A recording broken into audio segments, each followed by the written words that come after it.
All of you, good evening, guys.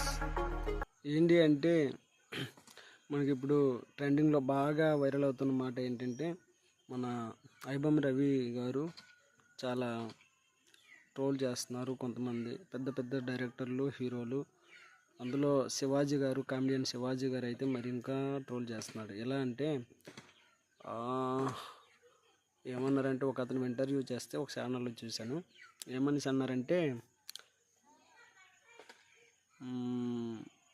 IBomma Ravi అరెస్ట్లో నేను అంత లోతుగా నేను చెప్పలేను, కానీ ఆయన చేసేది తప్పే అనేసి అన్నారు. తప్పే, కరెక్టే కదా, ఏమని తప్పు చేస్తారు? పైరసీ చేయడం తప్పే. బట్ ఏంటి, దేనివల్ల పైరసీ అనే థాట్ వచ్చింది అంటే, ఆయన సినిమాలో చాలా ఎక్కువ కాస్ట్ టికెట్లు అమ్మడం, బ్లాక్లో అమ్మడం, వీటి వల్ల ఆయన ఈ టెక్నాలజీ ఆయన కనిపెట్టాడు. ఇది చాలామంది పేదవాళ్ళకి, మిడిల్ క్లాస్ వాళ్ళకి చాలా ఎక్కువ యూజ్ అవుతుంది. ఇది ఎందుకు యూజ్ అవుతుంది అని చెప్తున్నాను అంటే, వాళ్ళు ఎక్కువ డబ్బులు పెట్టి వెళ్ళారు.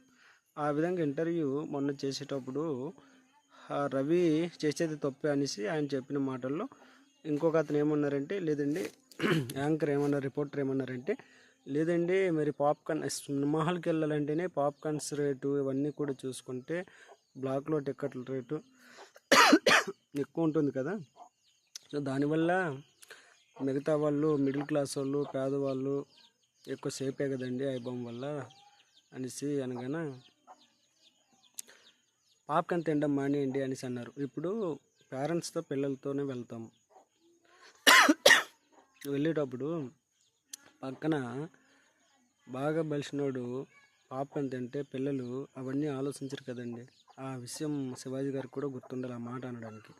ఇప్పుడు మిడిల్ క్లాస్ వాళ్ళు, సెకండ్ క్లాస్ వాళ్ళు, థర్డ్ క్లాస్ పర్సన్స్ ఎక్కువ మంది వెళ్తుంటారు సినిమాలకి.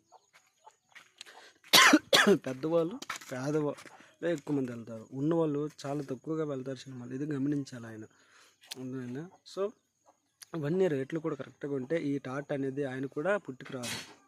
ఇవన్నీ కూడా ఎక్కువ రెమ్యునరేషన్ తీసుకోవడము, హీరోలు అందులో సినిమాలో యాక్ట్ చేసే ప్రతి ఒక్కరు కూడా హై రెమ్యునరేషన్ తీసుకోవడం వల్ల ఇవన్నీ కూడా అన్నీ జరుగుతూ ఉంటుంది. ఇప్పుడు పక్కన రాజకీయ నాయకుడు చేసే పొరపాటునో లేదంటే చేసే తప్పునో, అరే నన్ను ఎందుకు చేయట్లేదు అనేసి మరొక రాజకీయ నాయకుడు అనేది పుడతారు. సో ఇట్లాగే ఏవైనా ప్రాబ్లమ్స్ వల్ల ఇంకొకటి క్రియేట్ అవుతుంది.